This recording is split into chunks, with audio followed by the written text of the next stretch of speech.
Hello everybody, welcome back to Access Blockbusters and welcome to a quick spoiler reaction of episode 6 of Secret Invasion, the finale, entitled Home. And with this spoiler reaction of episode 6, I'll also be giving some quick thoughts on the series as a whole and what I think about Secret Invasion in its totality. But before we get into it any further, a quick reminder to subscribe to the Access Blockbusters YouTube channel, give this video a like, and comment down below with your thoughts on Secret Invasion. I know a lot of people have a lot of thoughts on episode 6 of Secret Invasion, and so I'd love to hear yours as well. Let's have a respectful conversation in the comments down below, and let's talk about this show. Alright, without further ado, let's talk about episode 6. So, yeah, people don't like this episode. I think that's pretty clear from the discourse going on online. And look, I get it. There are things in this episode that are baffling, that are confusing, and that are frankly things I just wish they didn't do. They were preventable mistakes. They're mistakes that feel like if you just thought about them for half a second, you would have been able to stop them. Something as simple as, I don't know, Rhodey not being a Skrull since Civil War, which, to be fair, was not explicitly stated, but I mean, come on, he's wearing the hospital gown from Civil War, so that feels like a big mistake. Also, again, with the pacing of this show, everything feels so incredibly rushed. I'm currently watching The Last of Us, actually, and I know, I'm very late, but what I wanted to say about that is that I love how the show takes its time. Every single moment has its time to breathe. Every single moment is allowed to flow and ruminate and marinate in the emotion and the stakes and what's going on in there. So every time someone is sad, every time someone is feeling anguish or grief, you're allowed to stay in that moment because each episode is an hour long. This show is just an example of Disney Plus being so condensed and so rushed in its shows and its episodes. Like when Fury and Priscilla/Vara have a conversation, it's just like it goes so fast. Fury at the very beginning, he has a conversation with Vara and they talk and Vara's like, I guess this is the end of our marriage, and then it just cuts really quickly to New Skrullos. It just doesn't make sense how they're not able to linger on those shots. Is it a budgeting reason? It can't be a budgeting reason, right? Because it's Marvel, I guess? And yes, let's get other complaints out of the way. The finale is basically a fist fight between Gaia and Gravik, and it's not the most inventive thing, and I have a lot of questions about Gaia. I actually think it's very concerning that we now have a superhero or supervillain or whatever she is that has all the powers of all the Skrulls. Like, that doesn't make sense. It's going to get to a problem that I'm going to touch on at the end of this video because I think that the MCU has a distinct problem now. I should rephrase that. It's not that the MCU didn't have problems before, especially in phases 4 and 5, and it's not that this particular issue hadn't cropped up before, but I think it's very much accentuated now with Secret Invasion. I'll talk about that at the end of the video, though. But look, overall, I actually found the finale entertaining, and I know that might not be the popular opinion because there are a lot of weird things that kind of go on in the finale, but I thought that for what it was, there were some really good things in there. I think that the whole Gaia acting scene was a little overdramatic when she's talking to Gravik, but I think that there are some great revelations made in there. I know it's not the actual Fury, but I think that we're supposed to understand that these are things that Kingsley Benadir's Gravik is sort of venting towards a would-be Fury, and I think that that works really well. I think some of the conversations between Fury and his wife, Vara, are great. I think the ending is sweet.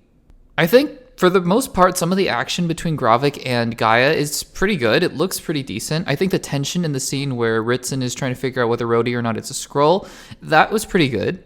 And I think there are still conceptually some things in the episode that are quite interesting, like the whole idea of, okay, so now that the Skrulls have been outed, like what happens in the MCU? Like, you kind of see the aftermath of that, of this literal wave of xenophobia, like fear of alien people, other people, and people are just killing each other. Like, that's really scary to think about that, you know, if something like this were to happen in real life. But here's the problem with this series. So let me get into my thoughts now about the series as a whole really quickly before I end this video. The series is good. I actually think that this is the most consistent MCU Disney Plus series. And for that reason alone, it might be my maybe third or fourth favorite MCU series out of the, 8 or 9 so far? I did enjoy, for the most part, pretty much every single episode. The thing about these MCU projects, though, is that there is no longer any consistency or continuity between any of them. And that is a problem, not because every single project for every single studio for every single franchise needs to connect to one another, but because the MCU is built on that premise.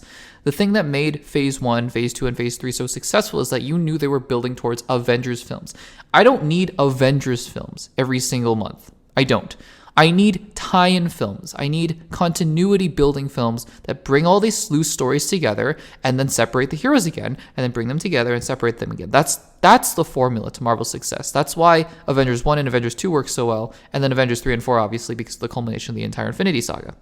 And the problem with the MCU right now is that it has too many dangling plot threads. They need to be tied together. I am sick and tired of all these dangling plot threads. And again, let me reiterate, I like this show. I like this show a lot, but the MCU is getting harder to invest in because I don't know when they're going to resolve all these plot threads. Let's go through some of them really quickly. Sharon Carter, what happened to her at the end of The Falcon and the Winter Soldier? What's going on with Zemo? Thunderbolts? I don't know, he wasn't on the roster.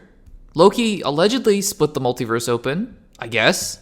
Kingpin is kind of out there. I think Hawkeye wrapped itself up, though, pretty well, so I'm going to give that one a pass. I think WandaVision wrapped itself up decently well in Doctor Strange, too. But Doctor Strange went off with Clea. Where's that? Where in the world are the Eternals? What's going on with Tiamat?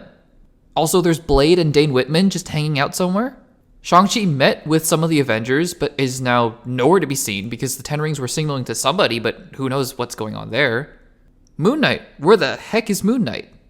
Thor, Love and Thunder. Hercules is somewhere. Great. Also, Val's running around the MCU somewhere doing something. Werewolf by Night. The Guardians are doing their own thing, allegedly. Ant-Man. So, again, it's weird because I actually legitimately really like a lot of these projects. I do. I'm frustrated because now with Secret Invasion, where are we getting any resolution to any of these arcs? Now that we have Fury, I mean, we're going to get some resolution. I'm assuming we're going to see Fury's wife in the Marvels. But, I mean, what is going on here? Because now there's a whole, like, anti-Skrull, anti-alien species thing going on with the United States. Is this ever going to get picked up? I don't know. I don't have any confidence that it will because I think Captain America Brave New World is going to deal with something else entirely. So, yeah, I mean, that's really my frustration right now with this show and with the MCU. But honestly, like I said, overall with this show and overall with Secret Invasion, I did enjoy it. I did. It was consistent. It told some interesting stories, gave some interesting insights into Nick Fury as a character, and it had potential, and it delivered on some of it, not all of it, and that's about all I can say about Secret Invasion. So, yeah, I enjoyed the show, and I hope you guys did as well. Let me know in the comments down below what you guys thought of Secret Invasion. Did you guys like it? Did you guys hate it? Let me know, and give this video a like, subscribe to the Access Blockbusters YouTube channel, and I will see you guys in the next one.